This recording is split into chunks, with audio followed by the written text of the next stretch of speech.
las clases que os daban eran como iPad, así que yo creo que tiene que ser full. Sí. All right. Is everyone good? Yeah. I just had a question, like, what exactly is viscous diffusion? I'm gonna go over all of that, right? I know the last 30 minutes to an hour might have been very discouraging for you. It was for me, believe me, when I was learning this stuff. I'm basically spewing information at you that I'm hoping you grab 10% of. But Y plus is important, so I'm gonna go over this. Kyle and Logan actually brought up a really good point that I'm not sure a lot of you would know what U and V really mean in the context of this. Sorry, do you have a question? Or no, sorry, I thought you were raising your hand. If we have fluid and it's flowing like this, U is the velocity in the vertical, or sorry, the horizontal direction, the X direction. V is the velocity in the Y direction. Okay, that's what U and V are. When we talk about viscous diffusion, it's like a really fancy word. What it's saying is it's talking about fluid from up here, right? Fluid from here affecting, like the variance in the fluid here affecting the fluid down here. What is it diffusing? It's diffusing maybe heat, maybe momentum, right? It could be anything, and that viscous diffusion is resulting in a shear stress on the wall, okay? This equation I kind of want to go more into depth on just because I think it'll make the rest of it a lot easier. Tau. Does anyone know what tau is? Can someone tell me? Shear stress. Yeah, I think a lot of you said that. Shear stress. You have mu du over dy minus rho u prime v prime bar. Okay, this bar I couldn't put in there, or I didn't, but this bar is kind of important. So right here, this is your viscosity. Remember when we were calculating Reynolds number? It was rho ul over this number, right? This represents how viscous a fluid is. How likely is it if you're pouring a container of it for it to stick to the sides, right? Can someone tell me, water versus honey, which one's going to have a higher viscosity? Honey. Honey, yeah. That's what this number is, right? And you're multiplying it by the change in velocity over the change in y. That's basically like, okay, I don't think you have to worry really about what that entails exactly. You just have to know that this is how you get the shear stress due to viscosity. Okay, I don't want to go super into depth about this, but does everyone kind of understand it? Yeah? This part, this is the really confusing part. This is the viscous diffusion term, okay? This fluctuation in the fluid up here is adding energy, removing energy. It's diffusing some kind of momentum downwards over here. And the further up you go, the more this term is going to dominate your total shear stress. So when you're computing Y plus, what you're really doing is you're computing, you're weighing the effects of viscosity near the wall versus viscous diffusion away. So that's why we arrive at the Y plus equation here. I'm going to skip over here. We're going to come back. Don't worry about this right now. Just worry about this, okay? Y plus. You have U tau.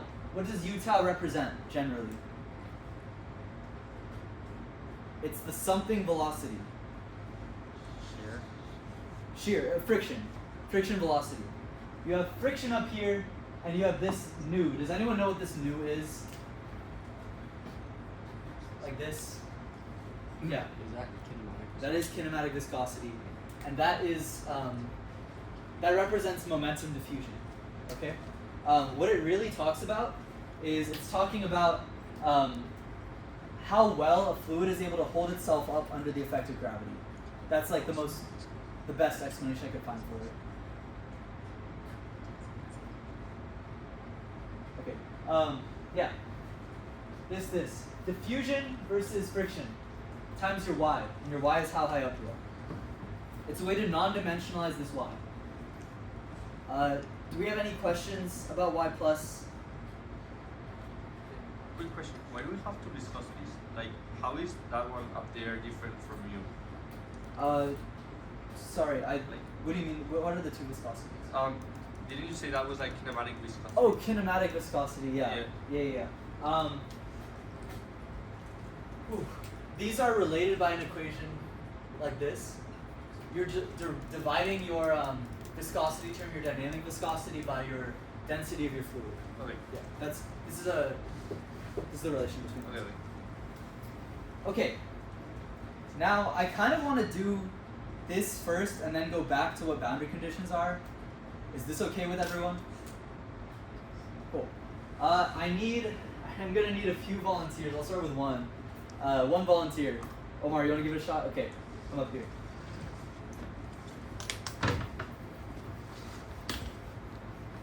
So, we've been talking about boundary layers a lot, right? Boundary layers, in our actual CFD we have a mesh, right? If we want to have boundary layers, and we have a wall here, let's make it an airfoil. We have an airfoil here. Right? Our boundary layer total thickness might be like this, or the total thickness, we call it delta. Okay? That is our total boundary layer thickness. It's called delta.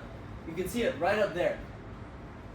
The pathway to be able to create a mesh that resolves this boundary layer is to, number one, set our y plus, right? Here I said y plus equals 10. Let's make it 100 just to make things easier. Our second step is to calculate total BL height. BL stands for boundary layer now, not anything else, don't worry. We get our total BL height. Then the next step from there is to get our skin friction and determine wall friction. Yep. And then from there, solve y for given y plus. Okay, I wrote a lot down, but this is basically what I'm saying. We have this equation.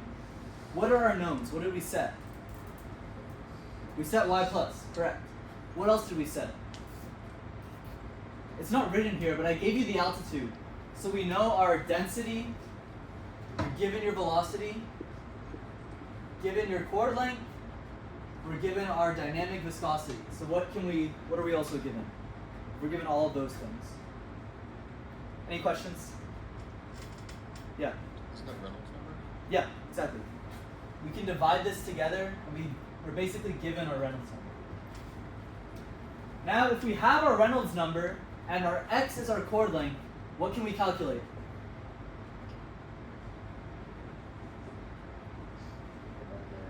Boundary layer height. We can calculate delta, right? So we can start with calculating our total height. Now we have an expression for skin friction. We're given our Reynolds, we're given our Mach, we can get the skin friction. And what the skin friction coefficient is basically saying is it's a non-dimensional way for us to get the shear stress due to viscosity, or friction, right? And scale it up with our dynamic pressure. For the people who have done AS before, you might remember this is kind of similar to like CD, right? We have CD times 1/2 rho v squared times your area. In this case, this is stress, not force. So we get rid of the area. And CD encompasses like everything. It encompasses viscous, it encompasses pressure drag, encompasses waves sometimes. We're just worried about like viscosity. That's what CF is. Any question about what CF is? No. Is anyone really confused right now? Or wants me to go more into detail about something? No? Okay. Once we have this, we have our total, like our shear stress on the wall due to viscosity, right? With shear stress on the wall due to viscosity, how can we get, we can get one of the terms in this equation already, right? Which one can we get? Is it kinematic viscosity or is it U tau? U tau, right? And to do that, you just use that, remember? U tau equals root tau W over rho. That's the next step. So, just to clarify, we started by setting our y plus. This is not something you calculate for. This is something you set, something you desire. So we set y plus equals to 100. Then we got our total BL height, delta, right? Or first we got our Reynolds number, then we got that. Okay? Are you guys all following? Okay. We got our total boundary layer height. Now, one point I want to make here. The boundary layer, does it stay the same height throughout the airfoil? What happens to it?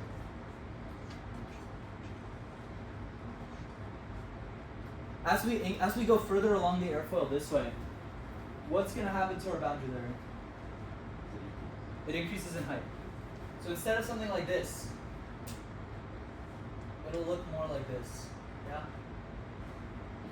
Is that similar to how the air would actually be? Or is that just how? Yes, it is similar to how it would be. Yeah. Any other questions? Because also remember the Reynolds number equation is rho u L. As we increase L, we increase our Reynolds number. As we increase our Reynolds number and our X, we're going to end up increasing our height, right? Yes. But according to that term, isn't the height constant? Uh, Like from where do you get? yeah. Okay. Yeah, that's what I'm getting to. Okay. So we're calculating only the height at the end of the airfoil. Okay. Because that's like we consider that our limiting case. Now in the future next year, if you guys decide, oh, I found like a paper that says better practice is to calculate it at like 2/3 of the way through, that's fine. You know, we chose the end because it's convenient, really. Yes. So we got our total boundary layer height from that. Then we solved for the skin friction. This is all, the skin friction itself is only due to viscosity. It does not consider the diffusion of momentum, right? It doesn't consider that term. Any questions on that? Okay, once we get our skin friction, stress, shear stress due to skin friction, we're able to get our U tau, which is our velocity scale for shear stress. It's not a physical thing. If you go near this wall, if you go on the wall, what's the velocity? 0, right? That's called no slip condition. The velocity is 0. It's not equal to U tau. U tau is just a scale. It's arbitrary. It doesn't have like a physical meaning. It's not something you measure in the flow. Okay? I want to make that very clear so you're not confused later on. Once we have our U tau, remember kinematic viscosity is equal to rho, mu over rho, right? Do we have both of these?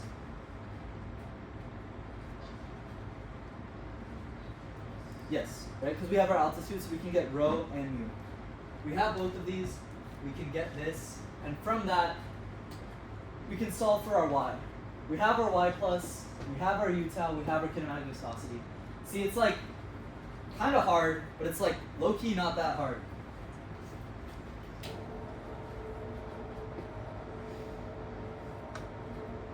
So now, Omar, I want you to start by calculating our total boundary layer height. You can do that in the center of the board here. So I'm going to do BL heart for no reason.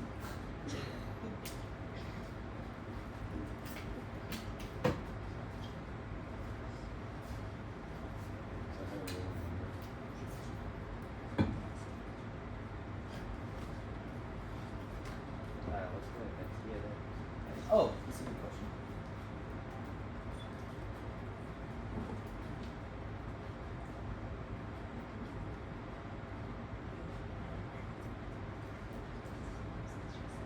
Okay, let's say 15,000 feet is around 5,000 meters, okay?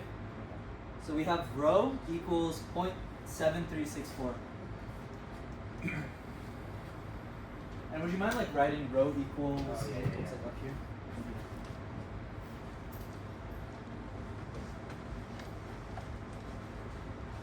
We have mu equals 1.63 times 10 to the negative 5. And our L equals, given here, 0.3048.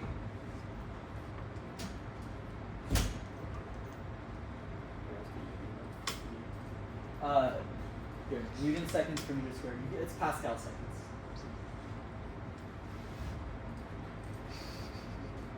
Not seconds. Yeah. Our velocity is 514.5 meters per second.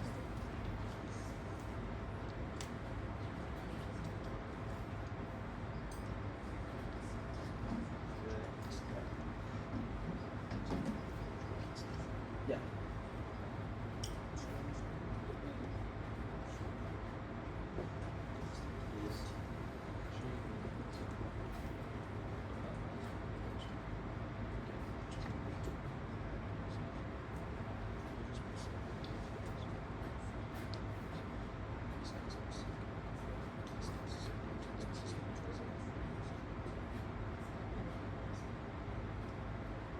It's -5, not -9.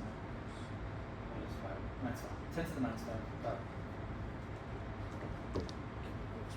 Let me get my calculator out.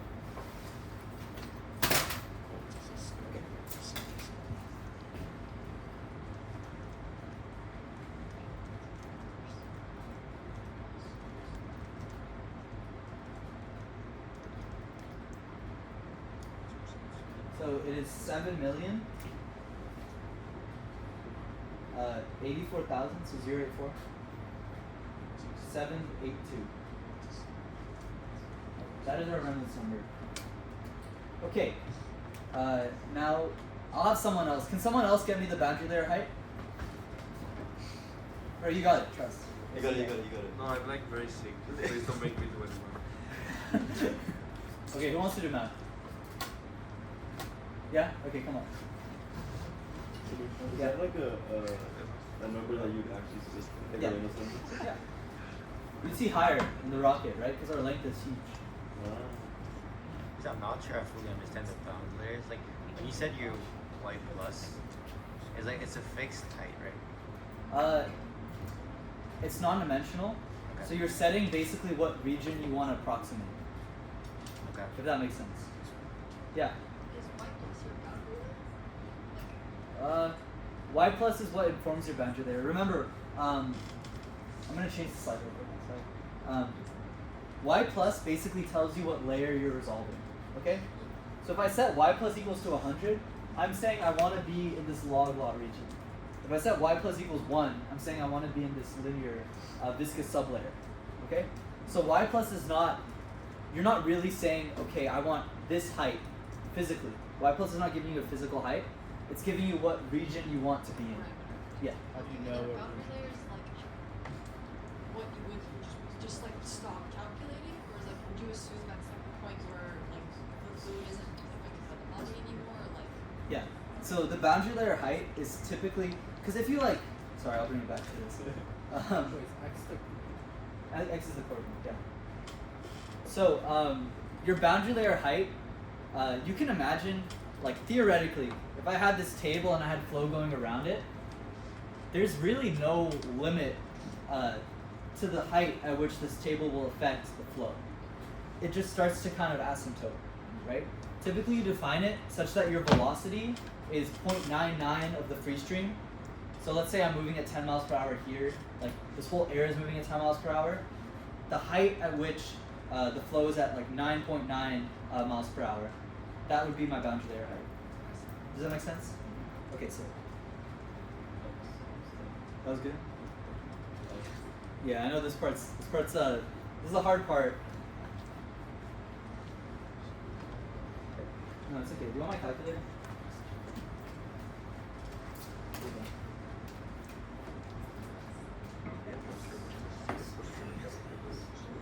You only use like the value of your y plus to calculate the height of your boundary layer, right? You do use it. Not the height of your boundary layer, the height of your first node. Okay. Because remember, as we have, like in a boundary layer that we mesh, we're gonna have nodes that stack on top of each other, like with growing thickness, right? We just want that first layer to be within a certain region that we set. Not like your de-inflation. Is it like you choose how fast it inflates, or like does it matter? Yeah, growth rate. Does it matter? Yeah, it does. If you have a higher growth rate, what happens to the number of layers? Increases. Decreases. Decreases, yeah. The number of layers would decrease. So we usually set a growth rate of around 1.2 because we still want enough elements to be able to capture the full boundary layer. If we had it too slow, though, we'd have too many elements, right? Is 1.2 random though? 1.2 is just what like Okay. ANSYS Fluent default uses. You can set it if you want to, and then you would change how you get your number. Alright, what'd you get? Yeah, so like it's 5 millimeters, right? So that's saying that the height over here of this airfoil's boundary layer is 5 millimeters. And it, like, if you think about it, that's like kind of small, right? That means within 5 millimeters across this foot-long airfoil, we're able to recuperate to about what the mean velocity is. Okay. Does someone want to come up and do the third step here, skin friction? It's the hardest one. Who's brave? You should do it, Kyle. Come on. Try it. It's fine. There's no like. I can sense that everyone's a little defeated. I am too. I'm kind of tired of teaching this part, but it's like the most important part. It just kind of sucks because it's not as cool as the shocks, right? Good stuff, but it's important.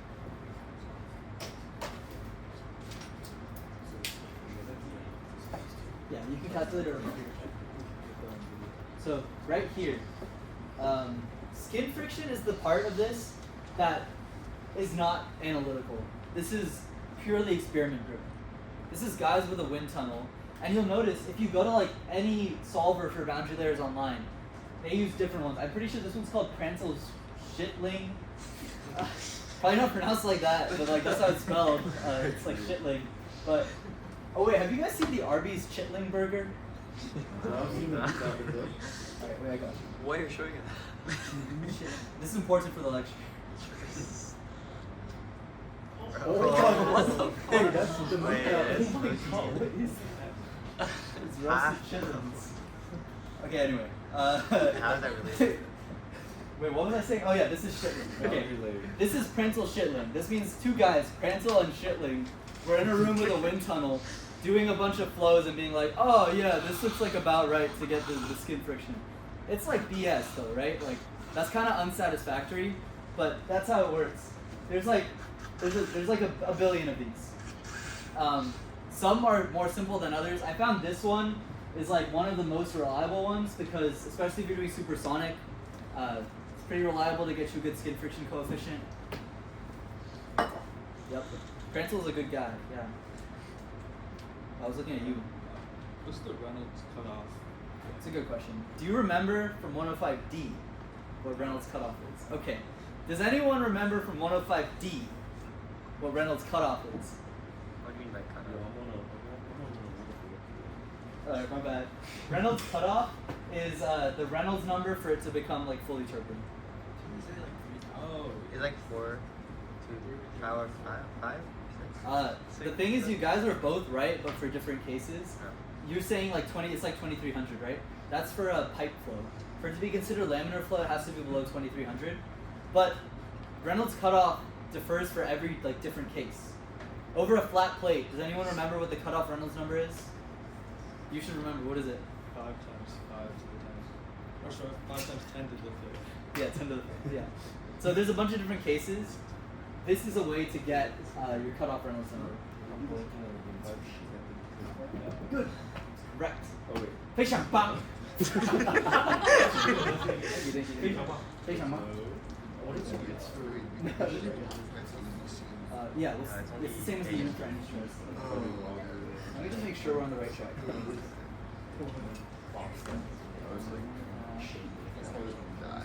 No, you got it right, but you dropped some units. Not great. I take it. Some zeros are three. Oh, wait. I'm gonna take that.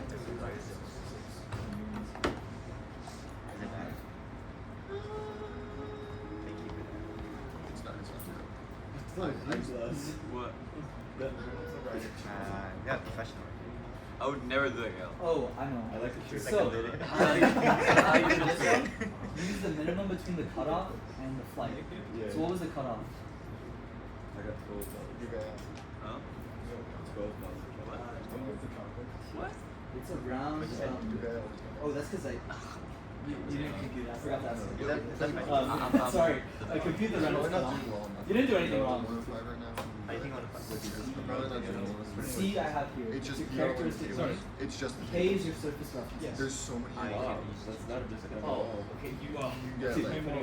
I know. Yeah, that's kind of my bad. Oh, it's The tables are like, it's like 50 pages of tables. Yeah. It's like at this pressure, this temperature, what is I'm gonna raise the this. enthalpy or the entropy or the pressure or Okay. the temperature, whatever. It Good work though. This is perfect. for this chemical That was my or this bad. idea. Okay, guys, big things just happened. Okay, big things just happened with Kyle over here. Okay, this is something I forgot to mention, so you guys can boo me if you want, but like, no, don't boo me. We were talking about the Reynolds cutoff number. This equation assumes like once you get to the cutoff Reynolds number, you have fully turbulent flow, right? So you want to plug in that to here. That's just the way this equation is formulated. So for this one, and this is not something you really need to know, to be honest, because this is one specific equation. Another equation is going to be different. It's just I forgot to tell Kyle here that for R you use the minimum between this one and the flight. That's the big thing. Yes. I have a question about the. So that's for subsonic, right? Yeah. But what are we? Oh, where are we? We're supersonic, right? Dude, Kyle, don't worry. Kyle, please. This is the thing. This is like hard, okay? What you're doing right now, it took the club like a decade to do. So you guys shouldn't be like upset. We literally last year was the first year we had anything close to this, and their sheet had an error where the times was divided, okay? And that made their boundary layers 100 times bigger than it had to be. Whoa. So when you guys are sitting here and you're like, oh man, this is really tough, I can't do this. The club couldn't do this for a decade. Aries people couldn't do it for a decade. So you should feel proud of yourselves. You're understanding it a little bit, right? Yeah. That's better than the past 10 years. So you should be happy. Yeah? Is that because they didn't try, or like the brains weren't big enough? Crazy stuff. Well, I don't know. I think they didn't go fast enough for it to matter. Oh. So now we're going. We're going super fast. We're going super fast. Crazy. You guys should all be pretty proud. If you understand like 1% of this, you should be proud of yourself. Yeah. The cutoff thing said is different for different like systems, right? The like does it mean like for any airfoil, for example, like for I don't know for that kind of system, it's gonna be the exact same no matter what the shape is. It's assumed to be the exact same. This is specifically for external aerodynamics. Okay. So when we use this, that's yes. If we're using a pipe, it will not be this. And also, like all these values, like do you input them into the solver, or like you just put the Y plus and then it does everything? You don't put the Y plus. So you have to. What this is for is for when you're making the mesh. You set your first layer height of your boundary layer, and then the mesh grows from there. It inflates. Okay. So you do it by yourself, and then you input these values, or You make the mesh yourself, Yeah. and when you put it into the solver, we're gonna talk about boundary conditions later, but you're basically putting all of this stuff in. Yep. You said use the minimum between your cutoff Reynolds and your like calculating Reynolds. Yeah. But isn't the cutoff Reynolds fixed? Yes. No. Well, it's not. It varies with Mach number Oh. and surface roughness height and your length. Okay. Yeah. Yep. Are other formulas that use Reynolds cutoff, do they use the same formula for Reynolds cutoff? Or is it like this is the Shetland Reynolds Different. cutoff number? This is the Shetland. Yeah, this is the Shetland. Another popular one is if you have like a. Hal has the good one. If you have a flat plate. No, you can. No, in my calculator, right? Chill, don't worry.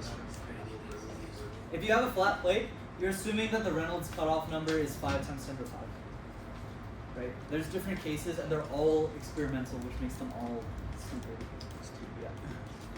All of this changes with altitude, right? So do you have to recalculate this for every single height? Yeah. So imagine if you had to hand calculate that. That would suck, right? But wait, so the mesh changes for every height? Yeah.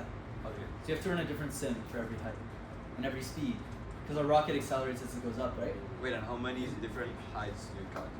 That's arbitrary. It's up to you. So like for us, we did it in terms of Mach number, because we wanted to determine if our aerospike has a good benefit as we're moving like with our actual flight, right? So we did like Mach 0.4, 0.8, 1.2, 1.6, up to 2.4. Even though we didn't go 2.4 at the end, but like that's another thing. Yeah. To answer your question, it's arbitrary. You said it. It's dependent on how many sims you want to run, what your capabilities are, how precise you want to be. Is it possible to run like a mesh that is changing with time in the same simulation?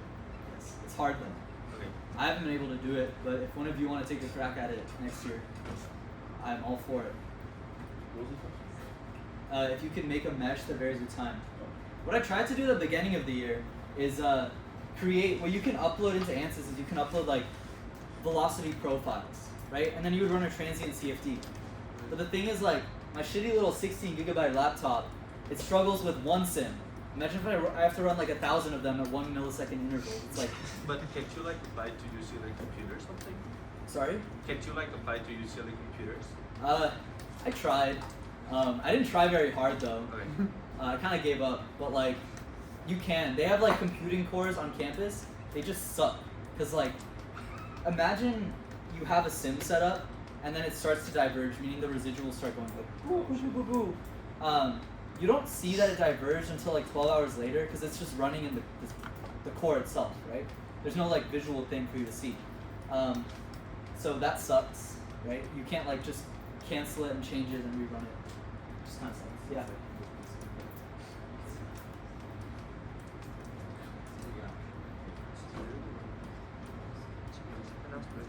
I'm kidding.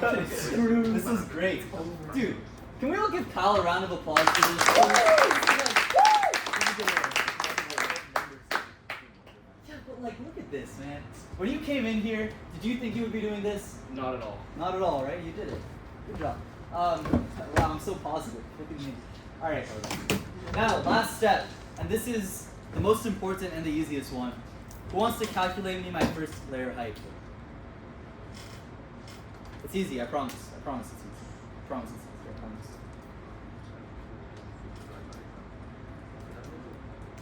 Last one's to I'll me. do it, I'll do it. Last one's to do. Okay, cool. What do I have to do? Calculate your first layer height. Okay. Which one's that? You can look at them. What? It's that one, right? This is that one. No, the one part. Right. Oh, you want to go wide? Why? Yeah, Okay. why? So we have top right here. Yep. Wait, why is white here? This is the same white. Yeah, but what we're using, ignore this. We're using y plus equals y times Okay, y. okay. We're positive to 100, right? Yes. Okay. So we're gonna do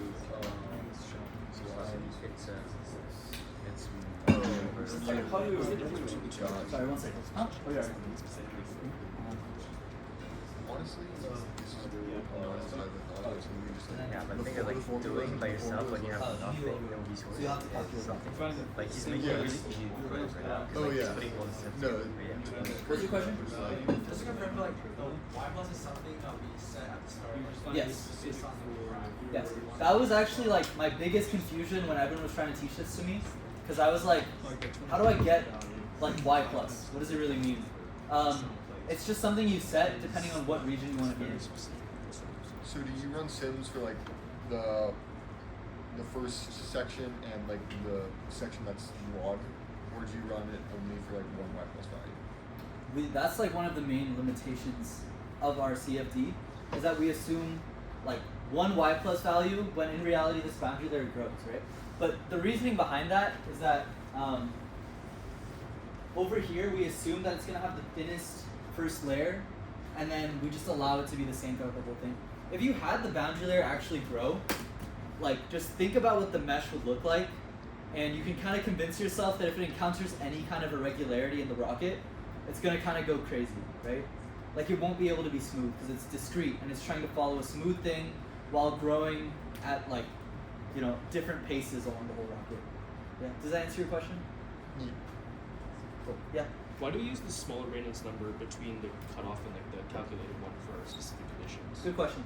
With this equation specifically, we use that because that's where our flow is fully turbulent, and this, after the Reynolds number is above the point where all the flow is considered like fully turbulent, it's not getting any more chaotic than that. So the Reynolds number doesn't matter past that in this equation. Okay. So the cutoff just kind of tells you where it's kind of pointless to tell. It's fully chaotic. Okay. It's fully chaotic. It's not getting any more chaotic. It's not getting any more irregular. So you can just consider it there. That's the most chaotic it's going to be. And Reynolds number is telling you how chaotic something's going to be. So it loses its meaning after it's you kind of going on. Yeah. That's completely separate from laminar versus turbulent, right? It's like related, because Reynolds number, when you talk about turbulent flow, it is more chaotic. Laminar flow is more ordered. Lower Reynolds number, more ordered. Higher, more turbulent, more chaotic. There's a certain point where it cuts off, and after that point, it's not going to get any more chaotic. That's what Reynolds number cutoff is telling you. That's why if you're over here, you're not any more chaotic than over here. You're not any more turbulent than over here. Does that make sense? Yeah. So you compare your given Reynolds number to what the cutoff is to see whether to just use the cutoff as your Reynolds number or to use your Yeah. And like these hand calculations, you don't have to do them every time. I put them into a script. This is all into a MATLAB script. But I think like I could be wrong. You guys should know how to do this so that you can look at it next year and be like, oh, Samir's like an idiot and put a plus instead of a minus or something. Like I did. Does it make sense? No. Oh, I see your issue. So remember, this is 1.63 times 10 to the negative 5. For your dynamic viscosity. Well, like those M. Oh yeah, wait, this is an issue. I always write my U's as M's. That makes no sense. Yeah. Because like, Lost, you know this doesn't make sense because this is higher than your total height. Yeah. Here, you can use the eraser. Any questions at all? Anyone really, really lost right now? It's okay if you're a little lost. That's fine. You have time. Oh, by the way, it's very late. So if you have to go, I will not be offended at all. I'm going to keep recording this, and even if there's no one in the room, I'm going to keep going. So if that happens, I don't take it personal. It's okay. You'll be here? Okay, Kyle will be here. Fuck. Alright, so it's recording. Oh no! Wait, clap. Welcome back to the... I have a quick question. More or less, like, what time do you expect this will end? No answer. No what time is real it now? answer. It's like 10:42. Before or after midnight? Oh, After. Like, okay, no. Like, let's say like 11:30. Ah, okay. Oh, So we gotta do a whole sim. Did you already cat it? We're gonna recat it. Oh, okay, here's what we're gonna do. Here's what we're gonna do. Too. Okay, quick poll. I have a CAD already made of this. Shall we use that and just like sketch? But I want you guys to know what the CAD looks like. So I'm gonna have. I got it all in here. Don't worry. I got it. We will be out of here soon. Trust.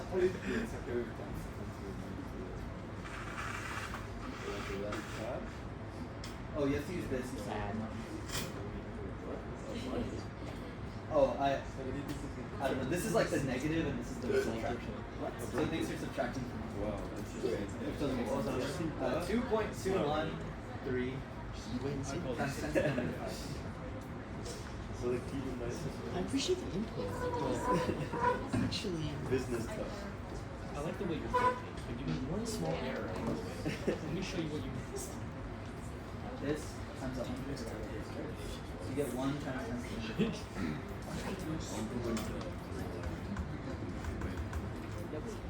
Have you watched the Awesome.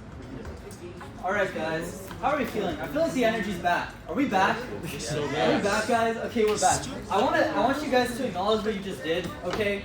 You took a simulation and you calculated the boundary layer for the whole thing by hand. That is something that I had never done before today. So, kudos to you. I made the script before I hand calculated it because it was way easier to make the script than to do all this bullshit. But you guys did it, and that's like really commendable. Yeah, clap. Oh, if you guys want candy, yeah, you want candy? Yeah, that's Give me before I one, said give me it one. too. This guy's just greedy. Once. Alright. Does anyone want to take a picture of this or can I erase it? I'll take a picture. You want to take a picture? Are you Okay. gonna post a slide? I am. I'm going to post a video in the slides. Can you smile?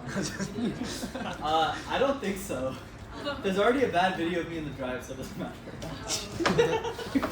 Yeah. Yes or no? Yeah, I'll send it to you. Have you not? Okay. It's no. It's the one in Jackie's folder. Look in that folder and scroll down until you see a poll. That's all I'm gonna say. What folder? What is All right. Do we need a break or are we feeling good? Right? Let's go, let's go. We're feeling good. Okay. Bonjour. Did we get a photo of this? Yes. I want to erase it.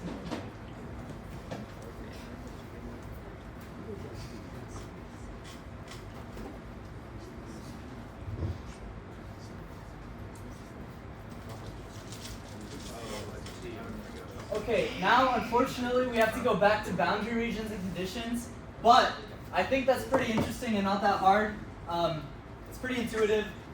You guys are gonna be fine. You just did this. This is like the hardest thing you're gonna have to do today, so congrats. The rest of it is kind of hard on me, but that's okay. All right, let's go back a whole bunch. We're back. Okay. Logan Tricky, can you come to the front of the class, please? That's something. You're in big trouble.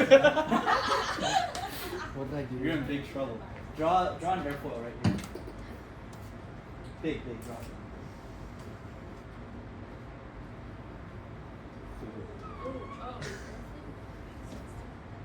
It's a bad airfoil picture. Okay, sure, we move on. Alright. Wait, could we have Molly ask the question? Yeah, Molly. I'm gonna have you do the next part. Oh. Don't worry, I thought about this before. Okay. You can take a seat. Yeah, that's all. I'm gonna have you do it again too. It's gonna be fun. Alright. Now, around this airfoil, we have a region that's close to it. Some may say near. Some may call this a field that's near. Anyone want to tell me what vocabulary word we might use to describe this? Yeah. Oh, okay. Yeah, Caitlin. A near field. Near field, because it's a field that's near, right? That is So it's near field. Wow, CFD is really easy, right? Oh wait, I shouldn't have done that. Oops. Looks like you need a new airfoil. Almost. All right, we have a near field. Now, I'm not gonna do this again. You guys understand. Around the rest of this whiteboard up till here, let's say this is like scaled bad and here is like 100 meters, okay? Even though it looks really small, and here's like 100 meters. This is like pretty far away from the airfoil. Is it a field as well? It could one could say so. Anyone want to tell me what this is called? So close, Kyle. So close. Anyone else? Is it a long field? No, not quite. Anyone? Naveen. But not so close to Dude, you guys suck. I'm like, none of you are gonna be AS these next year. It's gonna be honestly. You didn't mean that, right? No, I didn't. Far field. It's called far field. Oh. It's far. Yeah, now you get it. Oh, because Friends of amateur rocketry. Yeah. Oh, I wish I wore that shirt. Far field, because it's far away from the airfoil. All right. Now this is here, right? This is here, and this is kind of like. Well, actually, let's start with the airfoil itself. This we would call a wall. And can someone tell me what? Let's start. What a boundary condition is. What is a boundary condition? How the fluid is going to interact with the system? The boundaries. Yeah. Yes. It's the conditions that we apply to the boundary that dictate how the flow affects it, or how it affects the flow. For instance, for a wall, let's say that we have two components here. We have U and we have V, and this is normal to the wall. what is the value of U? 0. 0. What's the value of V? Positive. My favorite number? Why 0? 0. You want to ask why? Like you could have flow going away from the wall. You can't have flow going through the wall. Right? Ah, okay. It has to be right on the wall. And we're actually, when we talk about the wall, we're talking about the wall itself. If we look at this, we have a boundary layer, right? And we have y.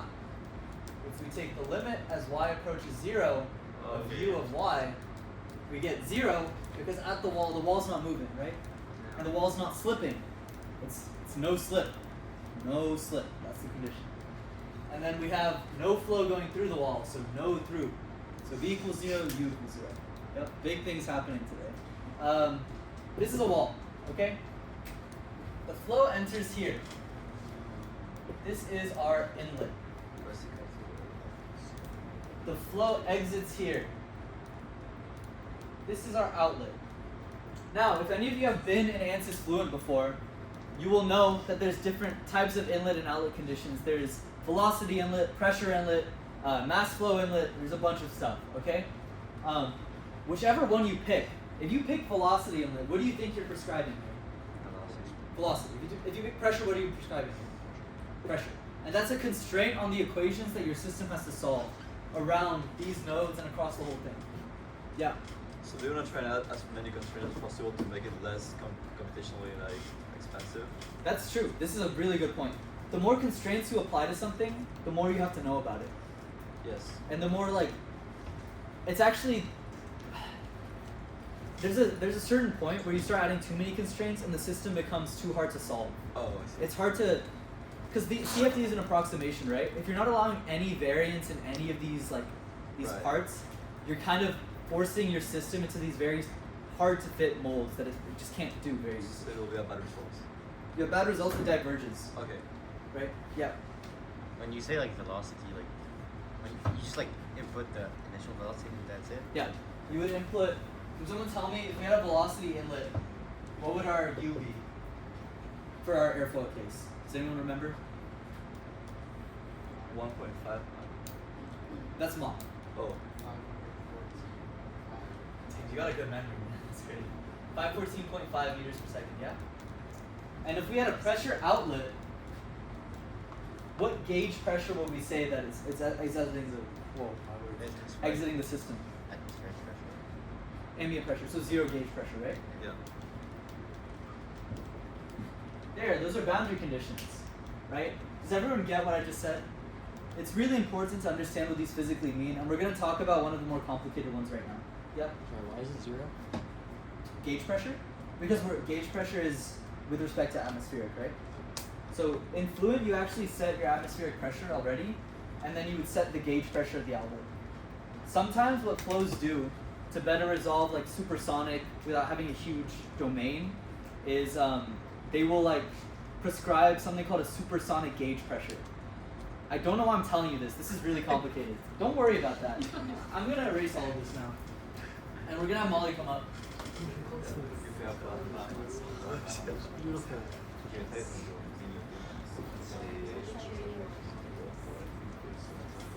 Shaving my air fluid?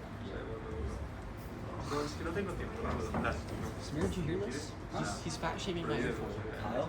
Yeah, I low-key did too. It's a bit thick. What's that T over C, Logan? Like 2. Yeah, You're right. Alright. Hi, Molly. Hustle. Okay. Now I'm gonna draw a line here.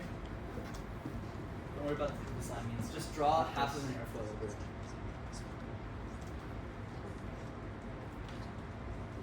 Okay, nice. Thank you. Very good. Very good. Okay. So if we have this is still wall. This is still inlet. It's still gonna be your outlet. But we have another secret little third thing here. What type of line is this? Symmetry. Symmetry line. So we have a symmetry boundary condition. Does anyone, like, if you've done like some FEA before, you might know this. Does anyone know what a symmetry condition actually prescribes, like mathematically, physically? Because it's not just reflection. I'll tell you something that's going to blow your mind right now. When I run sims for subsonic, I usually set this boundary up here as a symmetry boundary, even though obviously the airfoil is not reflected. This isn't like a turbo pump, you know? I set it as symmetry though. Those who know. Anyway. Anyone want to guess what symmetry actually means? Yeah. Sorry? No flow through, right? Yeah. You want a candy? Okay, you can take it after. I'm sure there'll be leftover if anyone's still here. This is basically saying that there's no flux through this of any quantity. So let's say for a second, forget about CFD for a minute. You guys might know about this case, a beam that's fixed on both ends, statically indeterminate, 101, right? Statically indeterminate beams.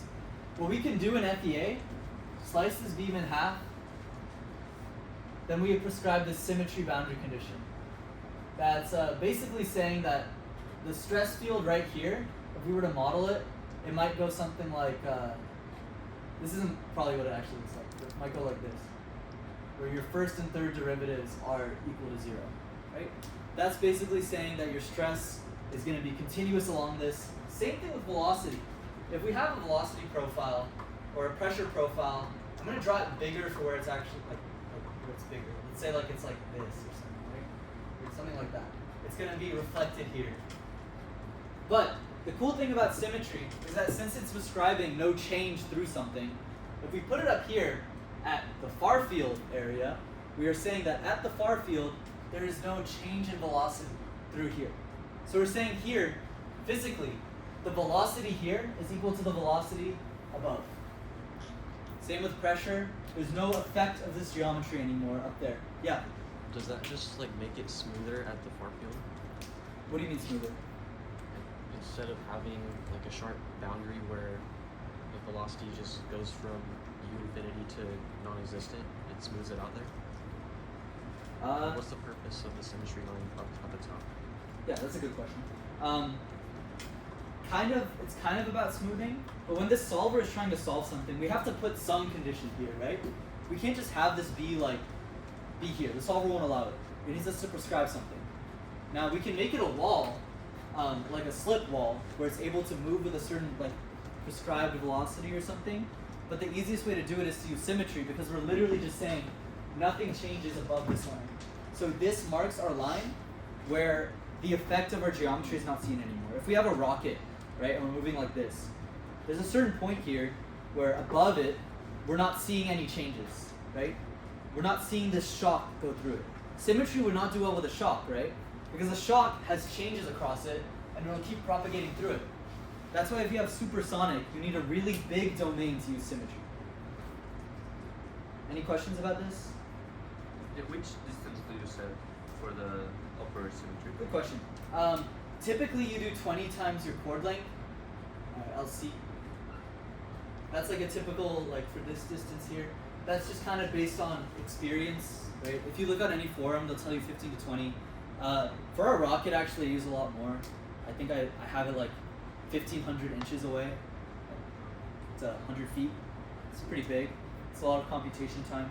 You can probably make it smaller and get away with it. Yeah? Okay, so like the base of your symmetrical region would be the start of the far field, or would the far field be where you put your symmetry? Yeah, sorry, I think I'm getting you guys confused. Far field has kind of two different meanings. The one that I'm using it here is it's far enough from this airfoil such that we can assume that there's no effects of the airfoil on the flow. That's what far field really means.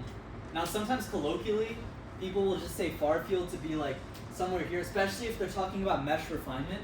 They'll say, oh, we need to refine the far field. Even though like technically you should end your mesh where the far field starts or has started for a good amount of time. Does that answer your question? Okay, we already talked about this. We're ahead. Okay, setting up your geometry. Do you remember the question that I got about how, like, why we can't model the rocket as moving? We have to model it as stationary. Remember that? I forgot who asked it, but it was a good question. Gloss? Okay. You want a candy? No, I'm good, thank you. No, I want glasses cut in, please. Which one? Which one? Whatever. Reese's? Yeah. Thank you. Alright, cool. Yes. So, do I want to do this? Turn this on. If you look at this airfoil here, we're modeling the negative of it. We're not concerned really about the airfoil itself. With CFD, it's computational fluid dynamics. It's not like structural FEA. We're wondering how the fluid interacts around this body. So for that, we don't need this airfoil here. We can just prescribe a wall condition and subtract it away and take all of this region to be our like fluid, where our fluid goes. Yeah. For that airfoil, like I know there's like different types of airfoils. Is that only for like the ones that are symmetric?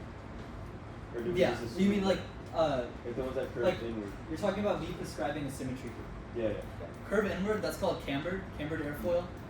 You can't say that for a cambered airfoil, right? Yeah. You have to model the whole thing.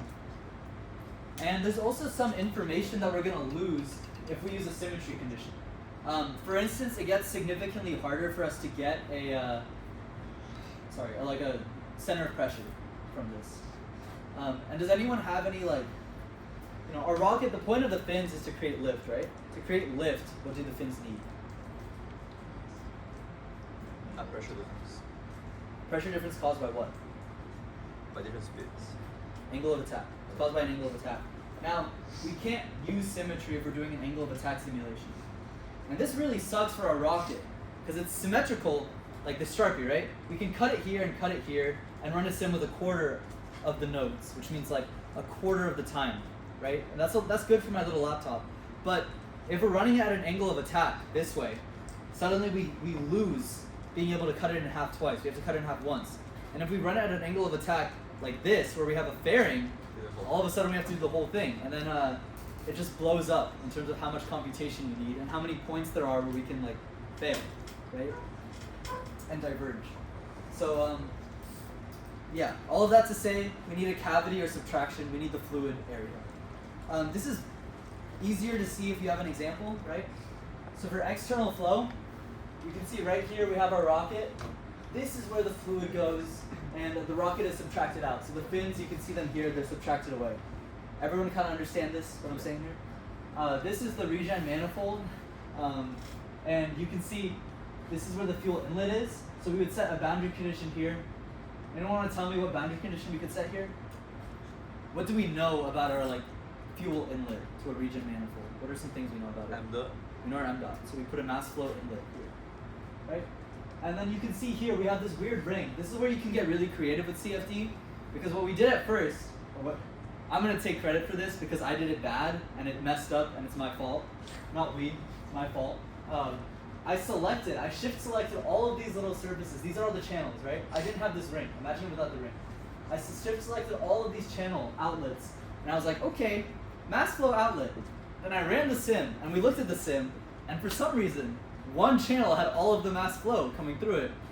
The reason is because ANSYS Fluent doesn't let you select it and just say okay, the sum of all of this is something, right? That's when we had to get creative and put this ring here and say, okay, the flow will recollect, and we'd have the total mass flow at this phase be whatever. Yeah, that's where you get to be smart as an engineer, right? It's not just putting in numbers and doing all this bullshit. You have to be smart about it. Now, something about this, right?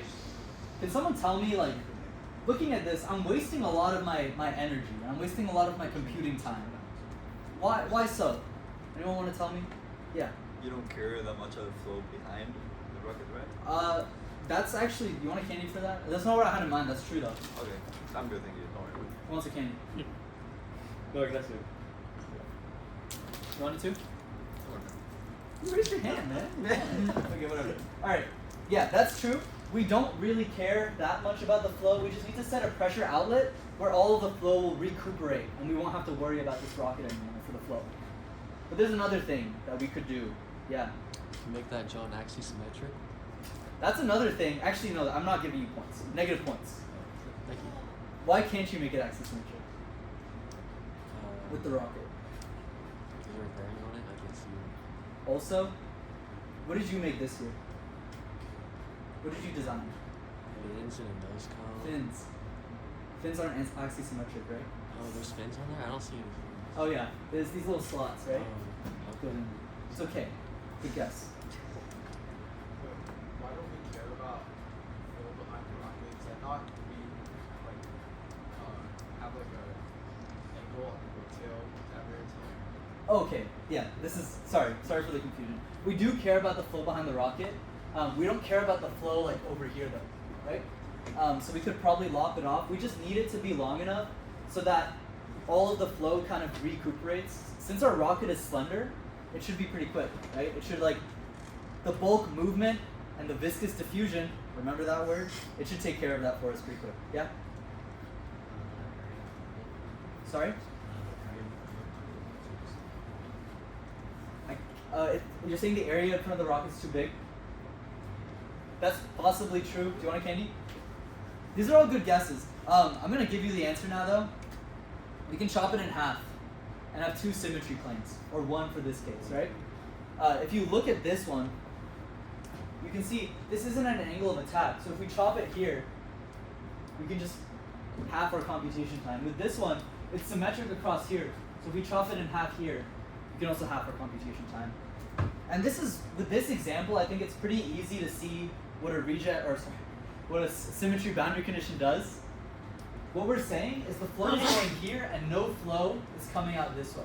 There's no flow from here that's coming out this way.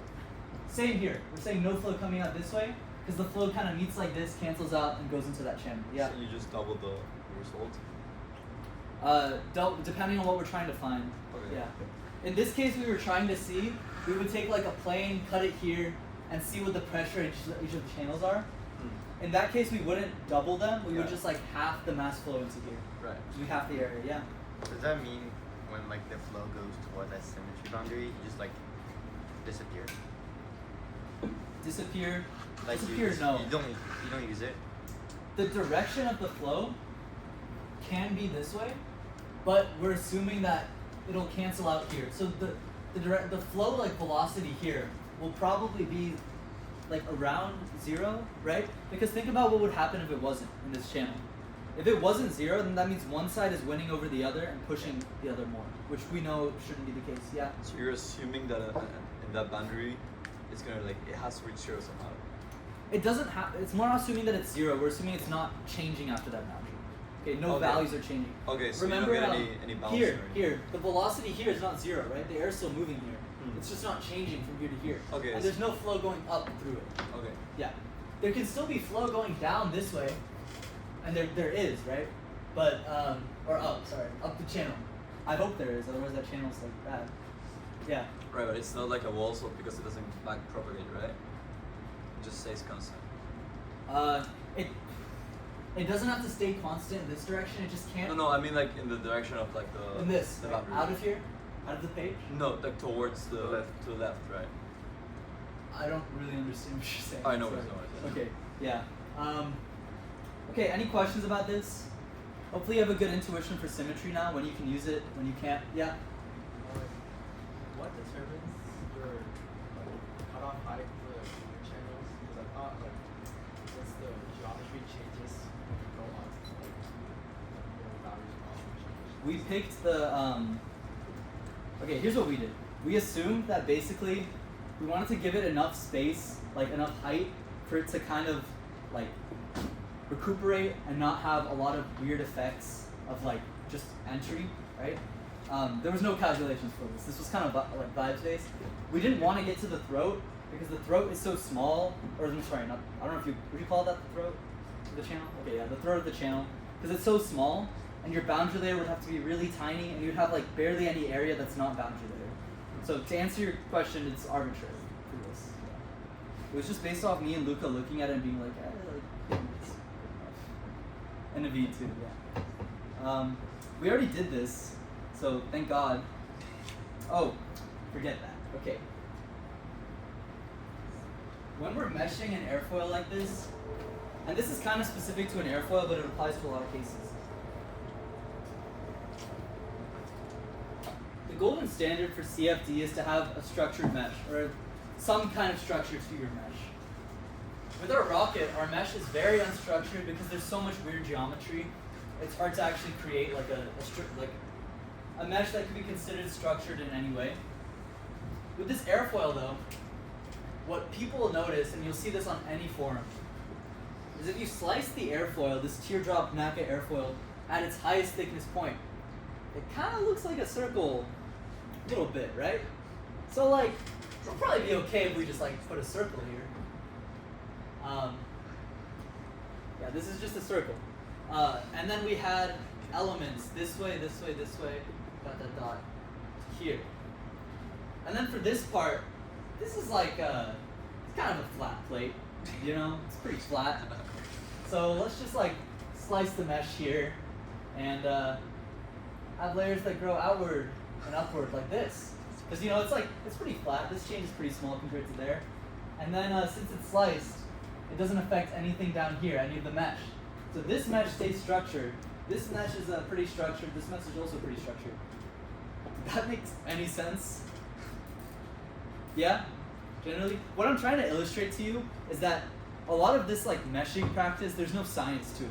It's just kind of like, you look at a thing and you're like, okay, the boundary looks good if it's here, so I'll put it there. It's kind of silly. Yeah? No. Okay. This is what the domain that I modeled looks like. And you can see that little zoomed in part. You can barely see the airfoil, right? It's just like 1 pixel. I don't know if you can even see it, but I put a red box around it because the domain is huge. Because it's supersonic. We need a big, big domain. This is what the mesh looks like. Okay. Do you guys want me to go over how I set up this mesh in like ANSYS? Is that valuable to you? Yeah?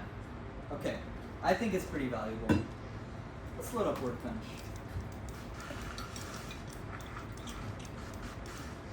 But you guys don't care about how I modeled the airfoil, right? I feel like that's not that. Yeah, okay. Let's open up our geometry.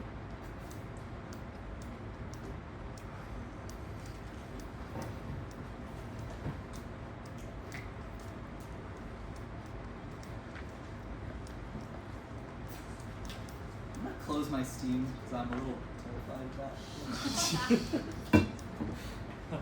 Alright. Let's suppress these things. Or I can't suppress them. Okay. So I started by just importing this. This is a plane from SolidWorks that I designed. Let me bring this down.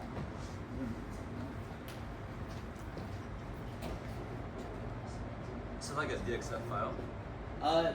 You know, let me open up SolidWorks and just show you what it looks like. I don't think that'll take too long. It's a step file. Okay. It's a step file, but it's a plane. Okay. Because ANSYS wouldn't. I don't think ANSYS. As far as I know, ANSYS can't interpret a DXF. Maybe for like some weird stuff, like if you're doing a beam, but that's off topic. I don't know if you guys noticed this, but I tend to go off topic and ramble like pretty often. So if that's bothering you, just let me know, because I won't stop without like someone telling me. Anyway. Smear's not bothering me. It's not bothering you? Do you like it? Sometimes. Alright.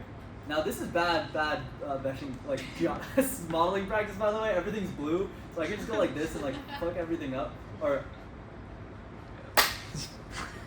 welcome back to this tutorial. Yeah, this is not good meshing practice or geometry.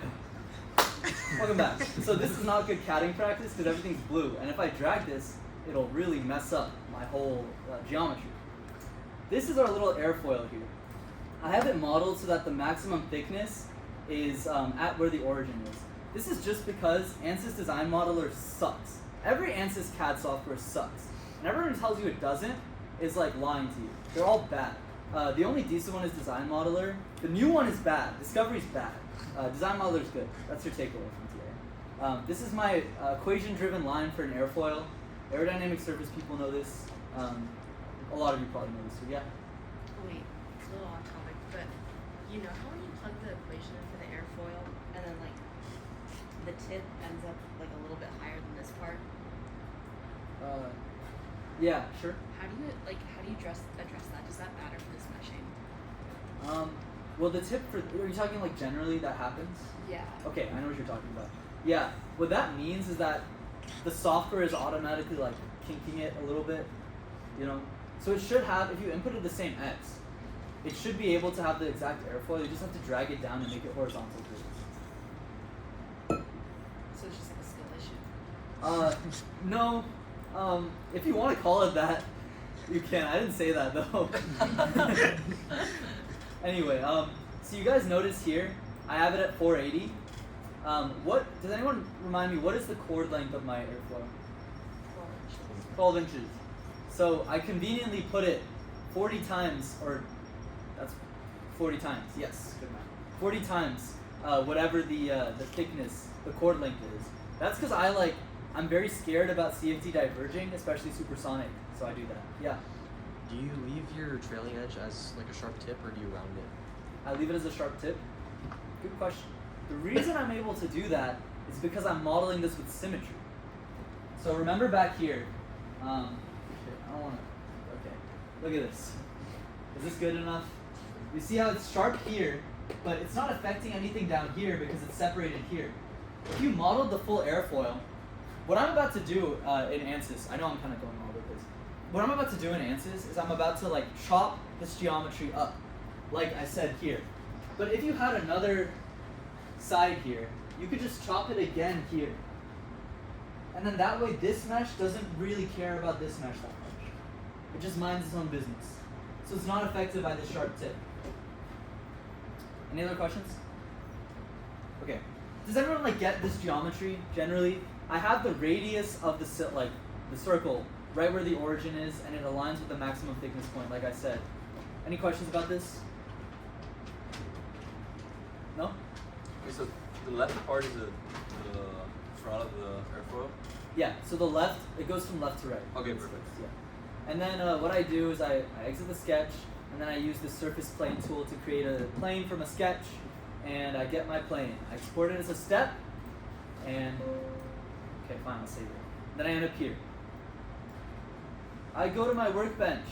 I go here, I insert this, I right click on geometry, import geometry, and then I import it. I actually imported the SolidWorks file directly, but step works too. You can actually see all of my past CFD enclosures here. Alright, now I'm in the mesh, or sorry, I'm in the geometry part. I right click this, I click edit, this is new, but it would say edit geometry design modeler. I do that, that's where I'm at now. Any questions about what I've done? Nope. Okay, so now I create a sketch, right? You do that by create. Do you do that again? Give me 1 second, guys.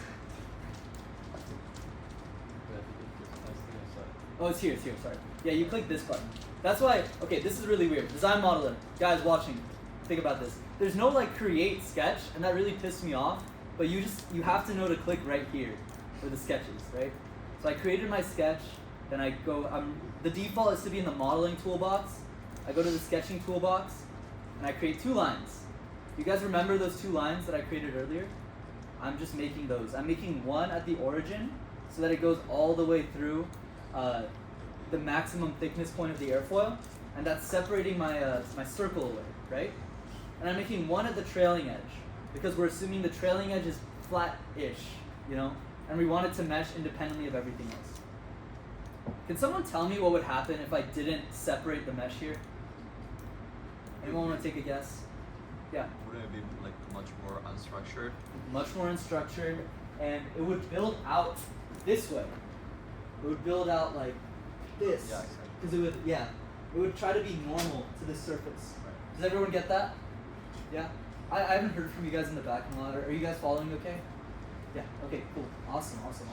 Yeah, so it would build out this way. We want it to build upward because if it builds out this way, we get a bunch of weird elements in this area, and even up here it gets really wonky. So we have flat surfaces on top.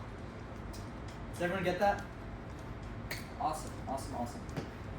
Now I have these lines, but the software doesn't know what to do with these lines yet, okay? So once I draw them, I don't have to exit sketch like in SolidWorks. I just go back to my modeling menu, and I do, I had this written down actually, but I think I remember it. Concept lines from sketches, right? And that'll bring up this menu here, where I can just click this, apply it, and then now I have two line elements. The line elements are different than the lines in the sketch, because the sketch lines, you can think of it kind of like construction versus actual lines. The sketch lines aren't doing anything to my geometry. The lines are actually bodies themselves. They're bodies. That's why when you go here, or if I generate this and unsuppress it, you'll see we have three bodies, 2 lines and 1 actual surface, right? Lines creates bodies. Any questions on this? Yeah. Why do you do that? We're gonna get to that right now. Let me delete this. Okay. We created these 2 lines. Now we use the projection, unsuppress it. This is edges on face. So what it's doing right now is it's projecting these lines onto the face itself, right? So now we have this default surface and 2 line bodies, but you'll notice if I click around here, this surface is subdivided without creating 3 different surfaces. This is a trap that a lot of people fall into. They think we have to divide the surfaces, so we need to create different surfaces and somehow link them together. That's really messy. We just want to have one surface that's subdivided into like little domains. Now this is done. Next up, yeah. So when you projected it, it automatically did that? Yes. You use well, I'm closing it right now, but I think it would be under concept, projection, edges onto face. Okay. Yeah. Why do you subdivide them? I'll show you with the mesh right now. So I'm gonna open up my mesh. The reason why I subdivide them, do you remember this? Meshes want to grow out generally normal to whatever surface they're growing out from. Like if I had this water bottle and I had a mesh going around here, it would want to grow out radially outward, normal this way. The same thing applies to our airfoil. Over here, our airfoil wants to grow out meshes and elements that go this way, this way, this way. Yeah? This part of the airfoil is close to a circle, so I'm allowing the software to grow it out normally to this circle part, to this boundary, because this boundary is a circle. This part of the airfoil is pretty similar to a flat plate. We're just saying that because the thickness doesn't change that much with respect to x, okay? So we're allowing it to grow upward. We're dividing it here and here so that it's literally forced to grow upward. It has no other way to go. It can't grow this way because then it would just be really, really wonky and the software would have an issue with it. We're forcing it to be structured and grow upward, yeah? Same thing here. This section is like literally a rectangle, right? We don't want this section to be influenced by how weird this section is. We just want it to go up, like a good little rectangle. Any questions about that? That's just kind of explaining to you when I look at a geometry, or how you will when you do a bunch of CFD and a bunch of FEA even, more applying to CFD. But you look at it, you're like, meshes want to grow normally. How can I make this mesh as clean as it can be? How can I get the best orthogonal quality possible? That should always be your motivation when you're meshing stuff. Now you'll notice, slight issue, right? We have these lines, but it don't matter because we could just like suppress them, right? Press button. And now just double checking, we can click here, here, here. Remember, this is one surface. It's just by projecting those edges, we're able to divide it into 3 different ones. Now, this is the funky town part.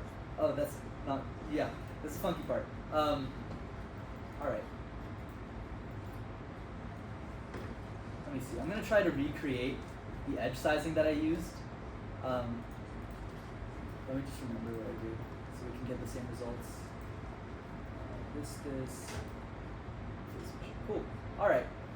I'm going to suppress all of these actually. That's sizing up. Okay. So, if we're dividing these and we want to create a structured mesh, this is going to be kind of a reach. You guys remember continuity, right? The amount of cells that I want here, I want to be conserved here, because if I start, that has nothing to do with continuity. I just thought it was cool. Anyway, if I start inserting elements into here, here, here, here, here, right? Wait, give me a second to collect my thoughts. I want the amount that I subdivide this face, or this edge, to be equal to the amount I subdivide this edge. Because if it's not, let's say this has more. That means that some element has to start here. And that's bad. That means that we have an imperfection in our mesh. It's not structured, it's not rigid, it's not following the rules. Okay? Any questions? Yeah. Like, does that mean that the growth between each is gonna be like fixed by the software, not you? What do you mean growth? Because like if it's exactly the same number, like there has to be specific sizes up, right? It can't be like any random size.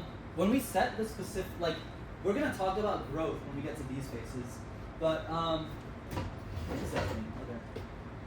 When we set a specific amount of subdivisions, that's just saying that the elements are gonna look like this. If we had a different number of subdivisions, they might look something like, and then we'd have this, like, or we want like this. And then this would start, these elements would start growing out here, right? Does this make sense? Yeah. We need to have an element spawn in somewhere, like Minecraft. There you go. All right. So what I'm doing now is I'm going to select this face, and I'm going to zoom in a lot. Select this face, and then I'm going to apply this. So this is just saying I'm selecting these two edges, okay? And instead of setting the element size, because the element size is different for the top and the bottom, right? The bottom is physically smaller. I'm setting the number of divisions, and I'm gonna set it to 100. I think that's enough to capture the top without being over refining the bottom. And let me make sure I'm not missing any important things.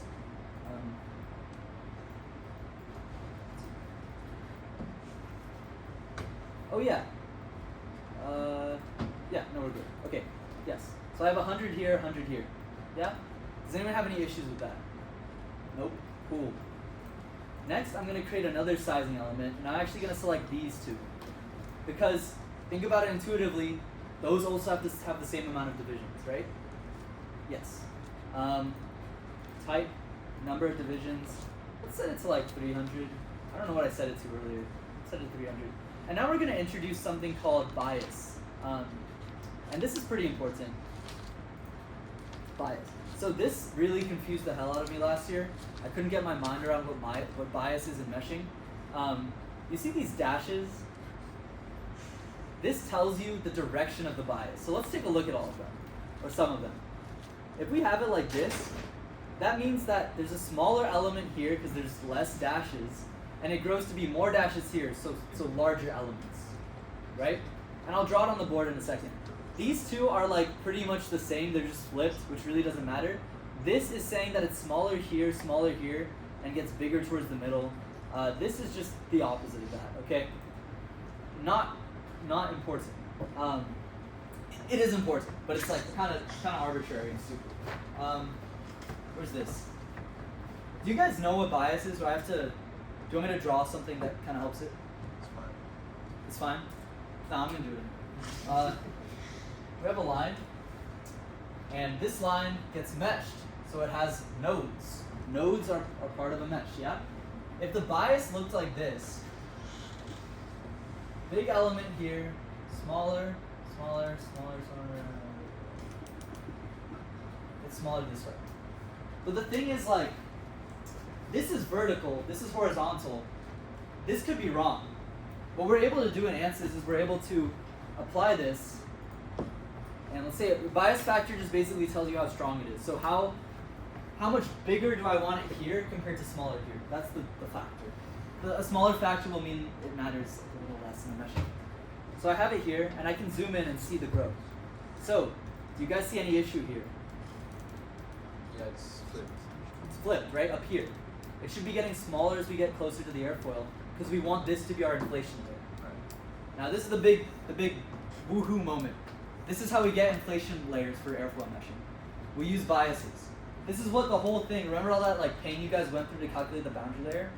That's so that we can do this. It's so that we can build the inflation layer in the mesh. So we need it to be really small here, close to the airfoil, right? Everyone get that? So what we do is we go to this reverse bias box, select here, apply, and all of a sudden it's flipped, right? It's smaller here, bigger here. Cool. And we're actually gonna select this one and this one too. Can someone tell me why I had to select those two? Because they're parallel. They're parallel? Yeah, exactly. They're parallel. And we want the number of elements along this line to equal number of elements along this line to equal the number of elements along this line. Otherwise we get elements spawning in, which skews the mesh a lot. Yeah? And we want the bias factor to be the same too, because we want it to be like roughly the same height along the airfoil. Cool? Everyone gets this? Nice. Apply. And now I have to do this thing again. So this bias here and here. Cool. Now, next step. We'll do another sizing element. I'm going to select here, here, and again, number of divisions. Let's set it to like, I don't know, like 500. And we are going to want a bias. Maybe the other way. Maybe that'll work better. Yeah, you can see it already works. And let's set it to like, I don't know, like 300. And then this face meshing element, this is just making sure that everything is quadrilateral. Whoa. Sorry guys, I'm getting tired. Quadrilaterals.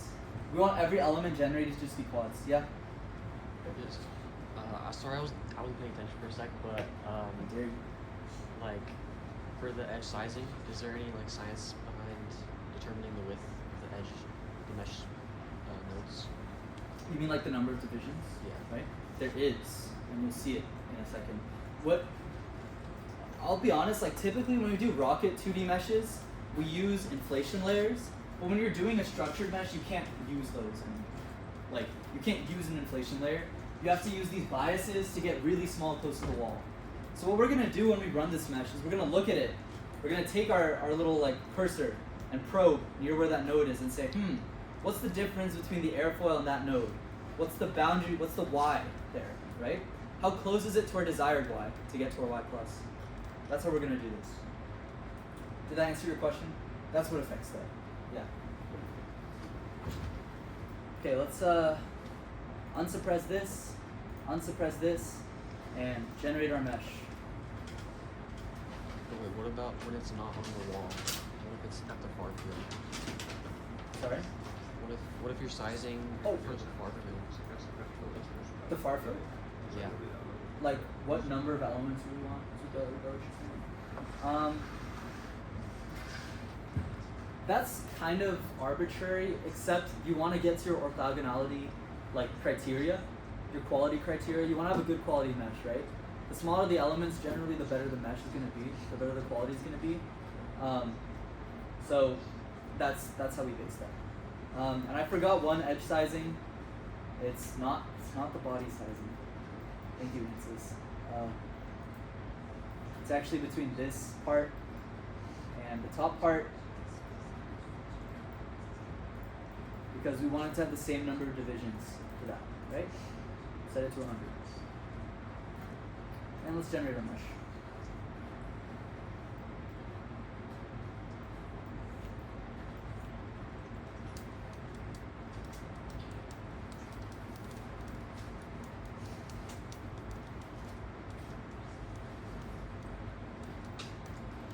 Might take a minute. Okay, quick question. Yeah. You're generating like quads in the. You said we can say it's like a circle, right? Would Sorry, you have like what?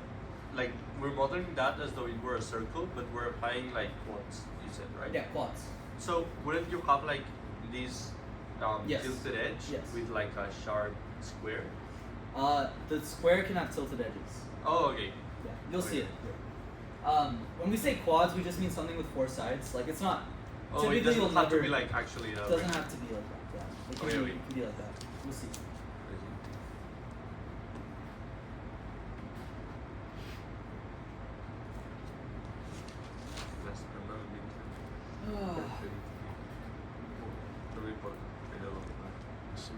Yeah.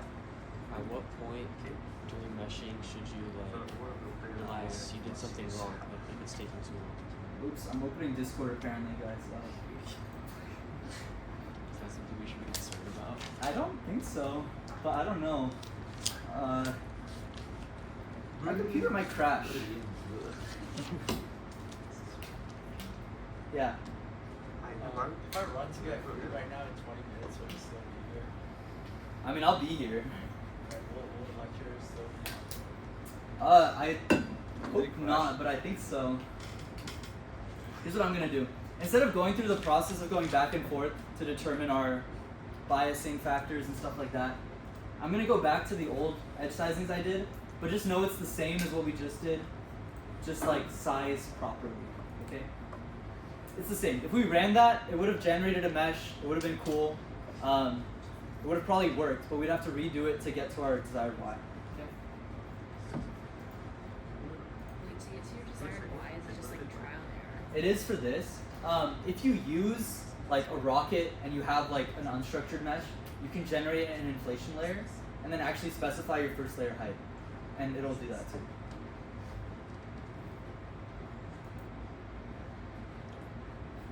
Okay, we have generated a mesh. Do you guys see this mesh? It's a little ridiculous, right? Like a little bit. But you can see when we go down here, the bias factor is so huge that it's actually like, I mean, it works, right? The element down here is pretty close to the wall. Let's see how close it is.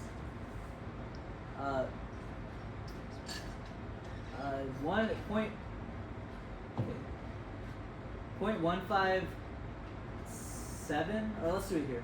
Okay.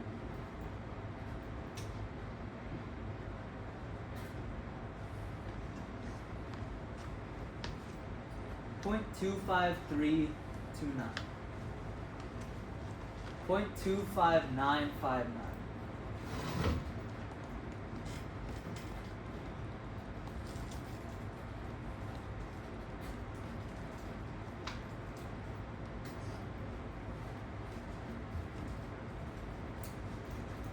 And what was our desired Y?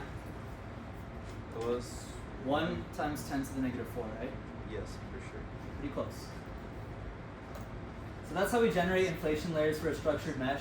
I chose this example, by the way, because it's like one of the most complicated ones, in my opinion. I think it's really difficult to set up a good airfoil mesh, but I mean, we did it. And now that we have our mesh, we can actually go to the solver.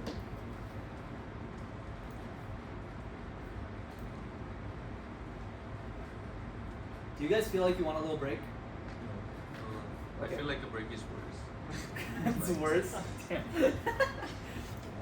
Okay, here's what we'll do. We're gonna set it up, we're gonna do the whole setup, and while it's solving, we'll take a break, because there's no other option.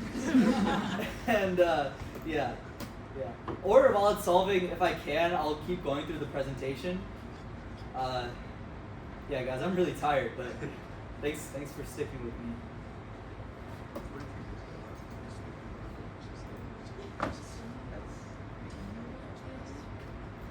So tired. Did you buy the full version? No, Evan gave me 2 licenses. Wait, Evan Where's said he this? has one, but he's like, it doesn't work.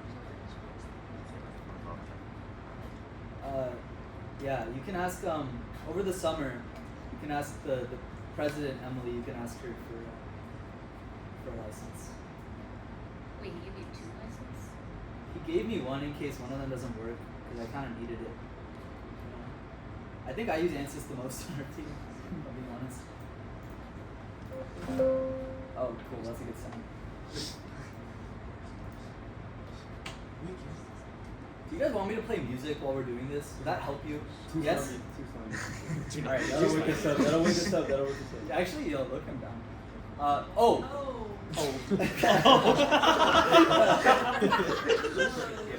Alright, You gonna clap? welcome back. Yeah. Yes. That shit is fucking trash, dog. Get the fuck off the airway. We need to clap. We need to cut this part out. Alright. Now we're in our meshing menu. I'm gonna stop this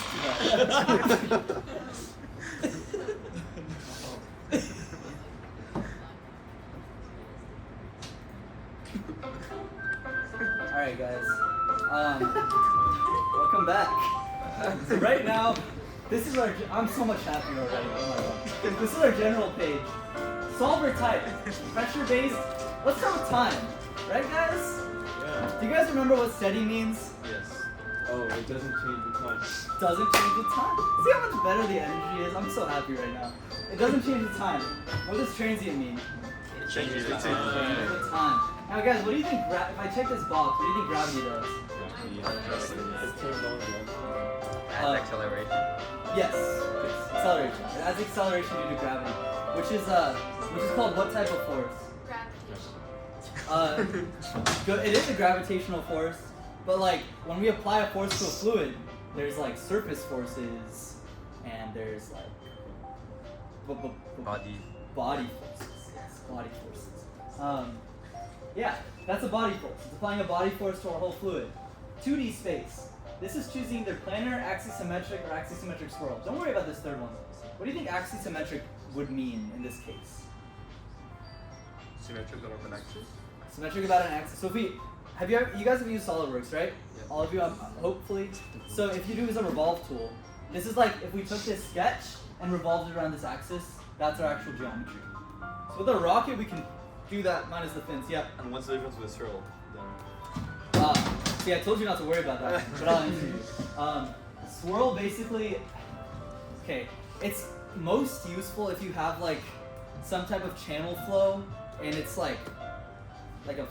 Have you guys ever used those toys with the marbles as a kid that the slides that go around? Just think about that. Sounds like a region. It could be.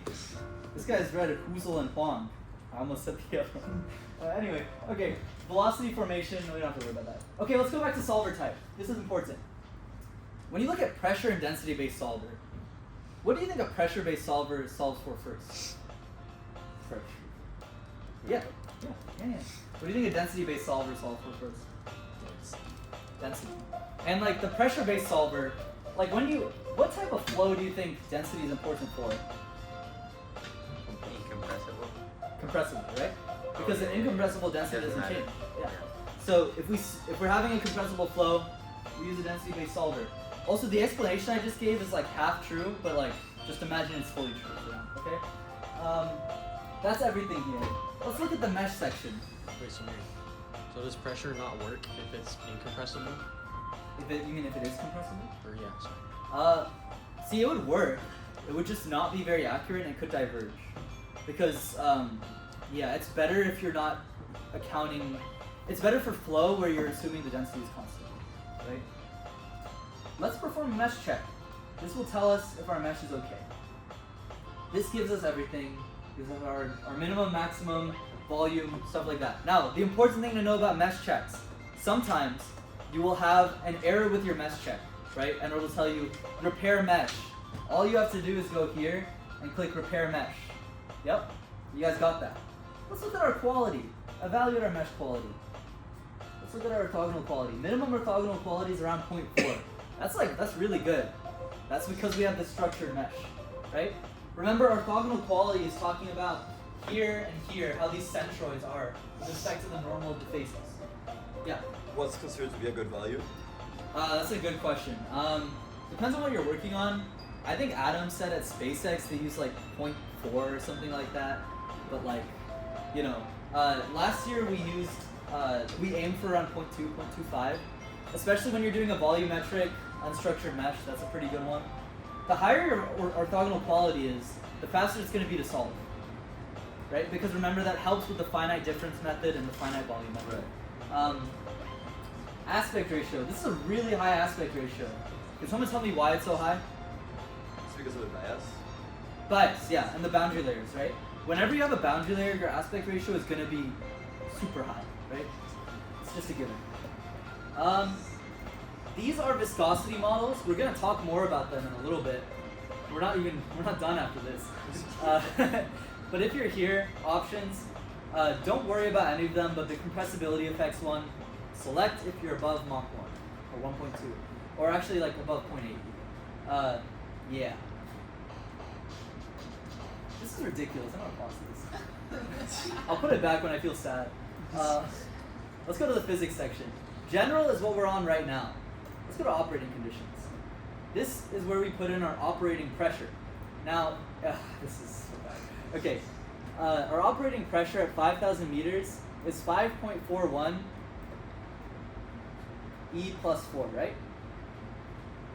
Yeah, that's just where I got it from the website. That's based on your altitude and based on your flight. It's just the atmospheric pressure wherever you're at.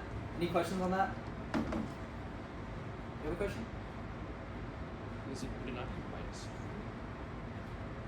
What do you mean?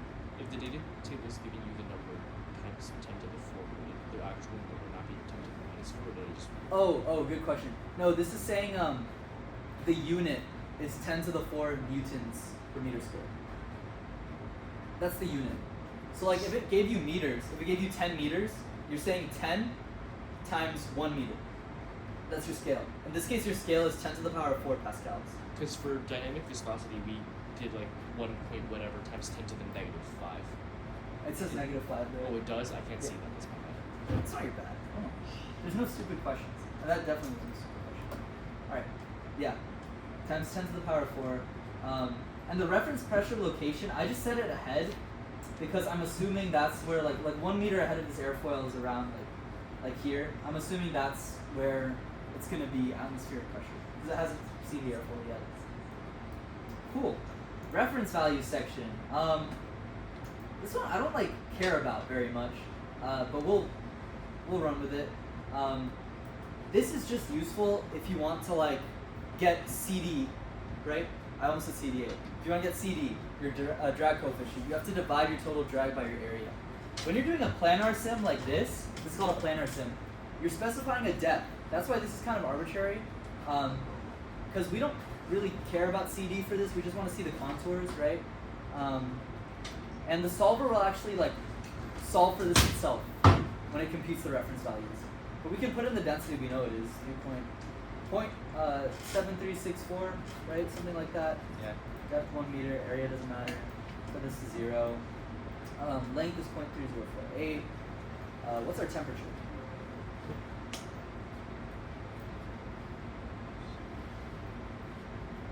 Uh, 255.7 Kelvin. Copy that. And our velocity was what? 514. 514.5. Viscosity 1.628 minus 5. That's our gamma. Remember when we did oblique shocks? That's the gamma. Y plus for heat transfer coefficient. That's another thing. Just don't worry about it, please. All right, I'll kind of tell you about it. This is if you're interested in thermal stuff. There's a thermal boundary layer and there's also a momentum boundary layer. That's the momentum boundary layer. Thermal boundary layer, just chill, you know, we don't gotta worry about that right now. This is hard enough. Maybe I'll do another class next year on that. This part is important. I'm gonna go back to what it is usually, just so you can see. This is what it'll look like if you open this, right? Your density will be assumed to be constant. CP will assume to be constant. Viscosity will be assumed to be constant. And we know this isn't true. Viscosity depends a lot with temperature, with density, things like that. Our density we know isn't constant because there's shocks, right? The density has to change. So instead we model air as an ideal gas. Start with that. For our CP, we can use the NASA 9P's polynomial. You can see it here. It's not actually super necessary because we don't see high thermal gradients. I'm saying a lot of big words because I'm tired. Do you guys understand everything I'm saying? No? What don't you understand? What is this? The last word. Just The thermal gradient? Yeah. Okay. Yeah, I thought. Once that came out of my mouth, I was like, man, I'm just like saying bullshit. Anyway, you can see how there's no significant changes in CP until we get to around like maybe like 400 degrees Kelvin. That's when it changes a lot. Our airfoil is likely not going to see that. So if we had CP as constant, it's probably okay. When I say thermal gradient, I mean like the temperature between here and here is going to be pretty close to the same. We're not going like that crazy fast. Yeah, does that make sense? Yeah. Cool. Yeah. This is just saying like, this is another thing for the solver to solve for. If we're at 2000 degrees Kelvin at some point on an airfoil, the CP for that cell will be here. Does that make sense?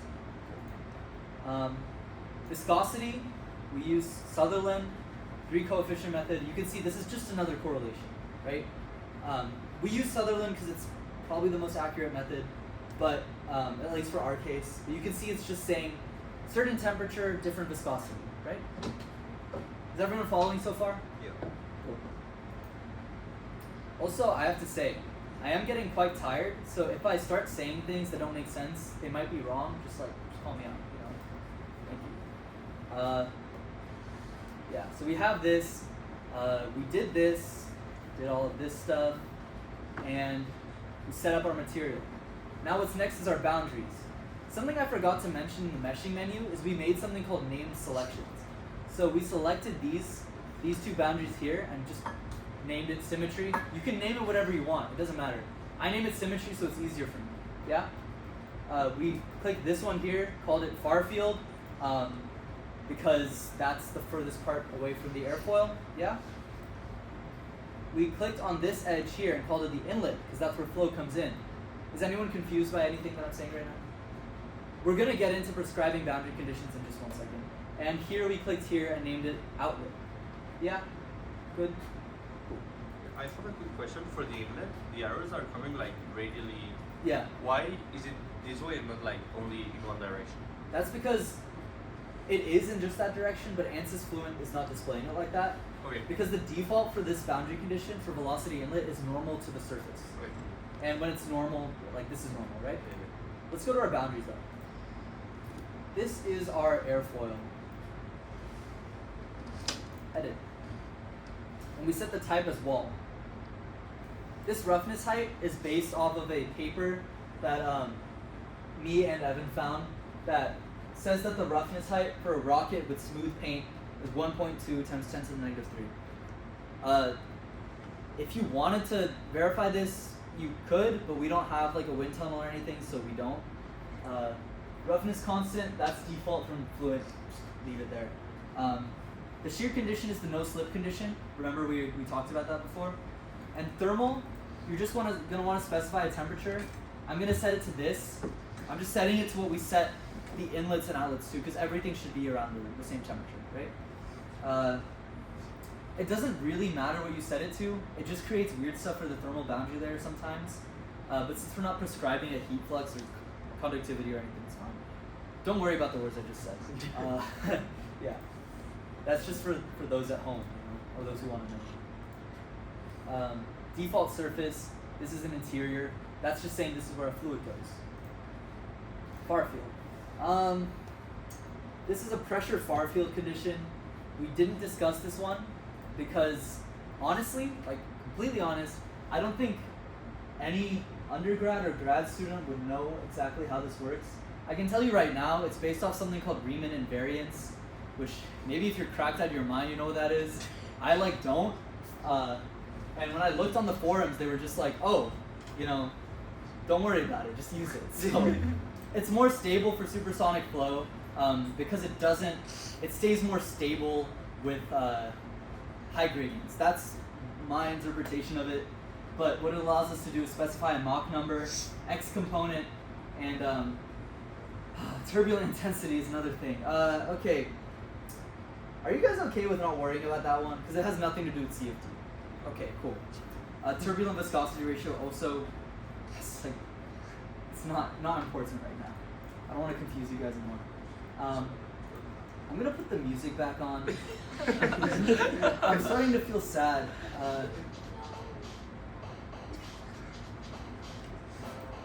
You know what? Wait.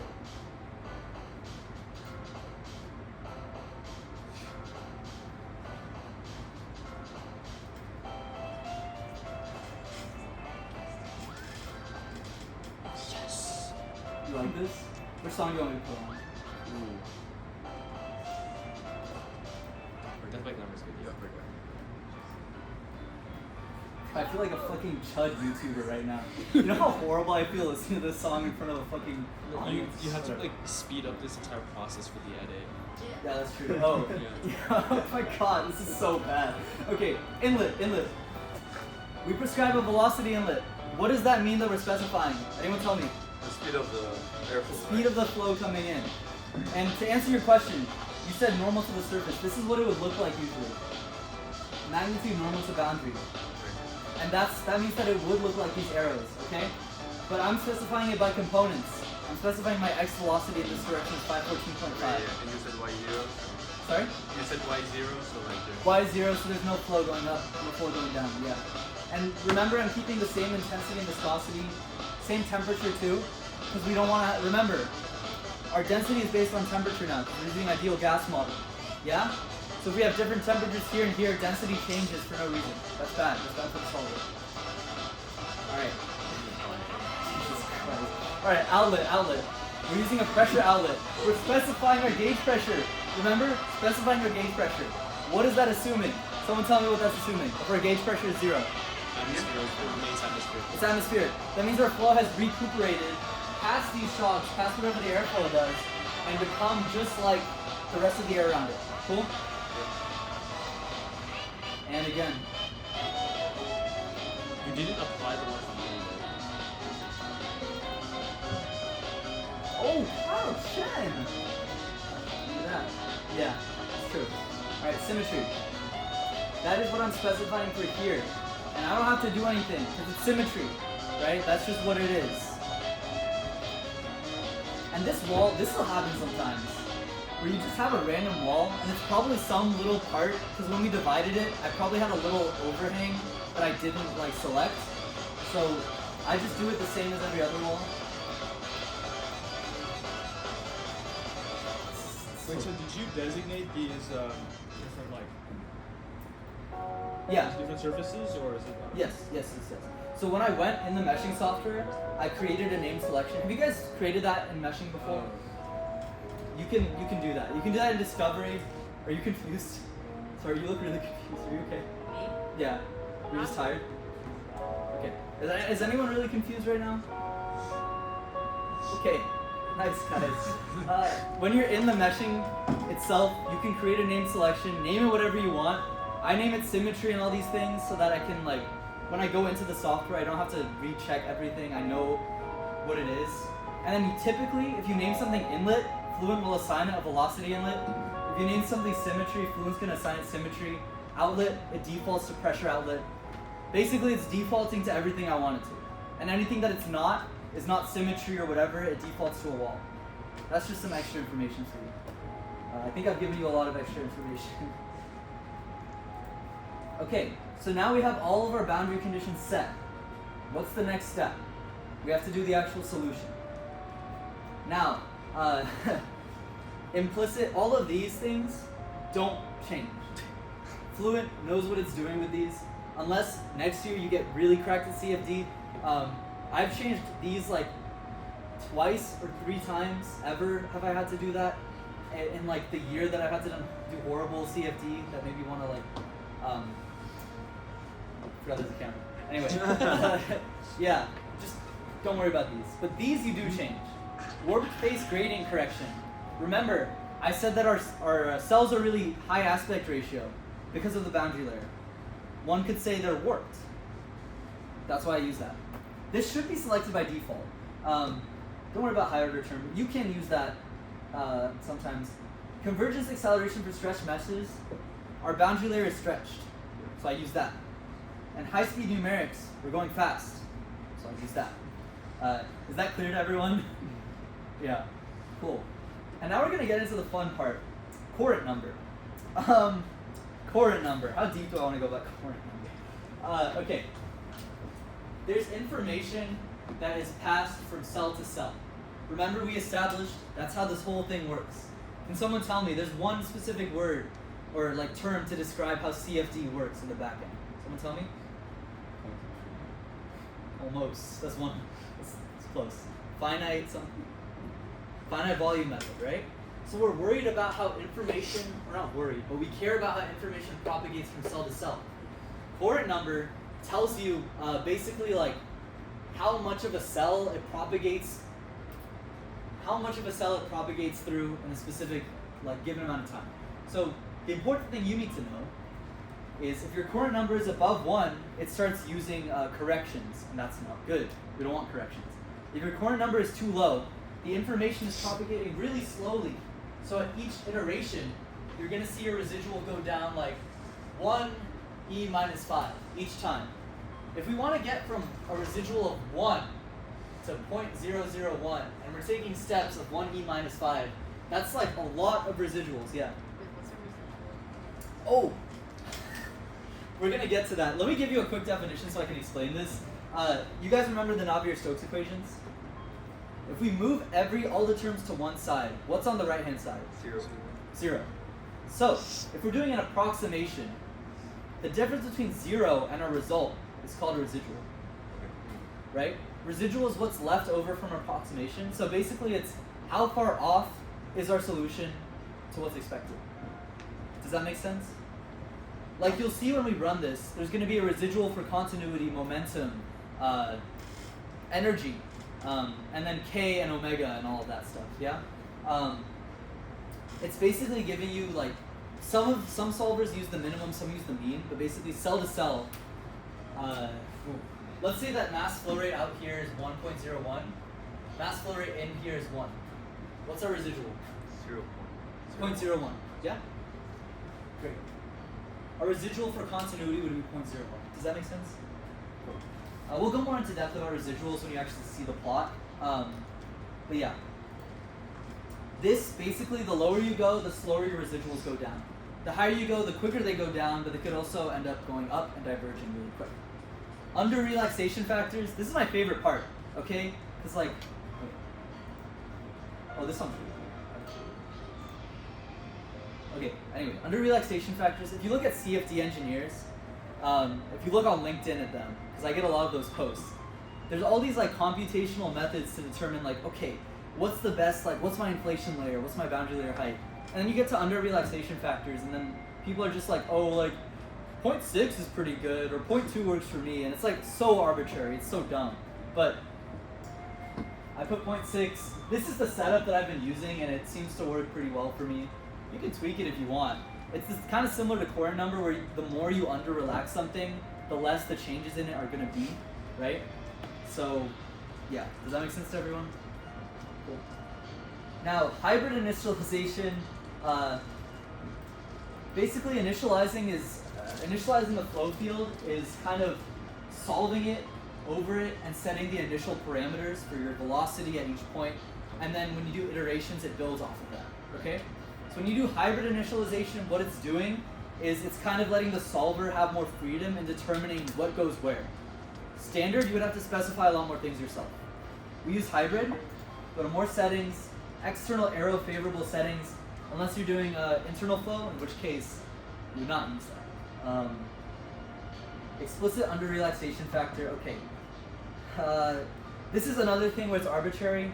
I think it's good to have equation 1 have a 0.3 for 3D, just throwing that out there, but 1 to 1 is fine now. Let's see what happens when we initialize this. You can see these residuals are racing down towards 0. But this is not our actual solution yet.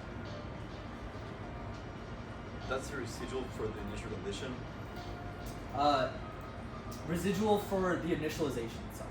Okay. Yeah, we don't, if you want to learn more about that, I think it's like, okay, by the way, everything I'm talking about, you can look up and find like a 3-hour lecture on itself. Like even the one thing I talked about with like, I don't know, like bow shocks, there's probably a 3-hour lecture of that. When I talk about under relaxation factors, there's like many 3-hour lectures of it. I'm just kind of giving you like summary. You know, if you're interested in something, talk to me after. I can go more in depth, or look it up.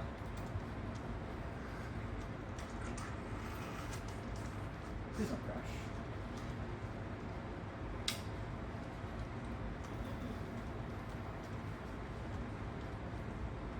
Please don't crash. Please don't crash. All right. I set the number of iterations to 50,000, but whenever it converges, it'll end. Right? I have this over here in the residual section. Absolute criteria. I set it to 0.001 for these. And let's calculate.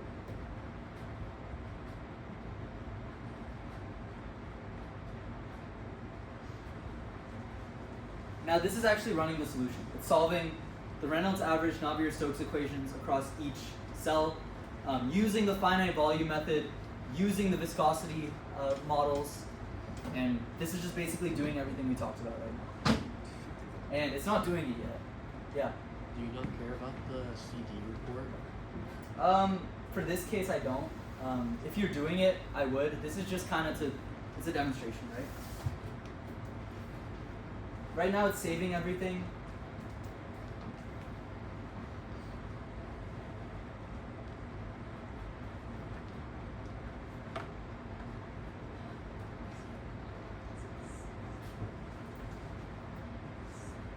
You know what? Early break, guys. I gotta go to the bathroom really bad. Yeah, so let's take a yeah. I'm gonna pause this.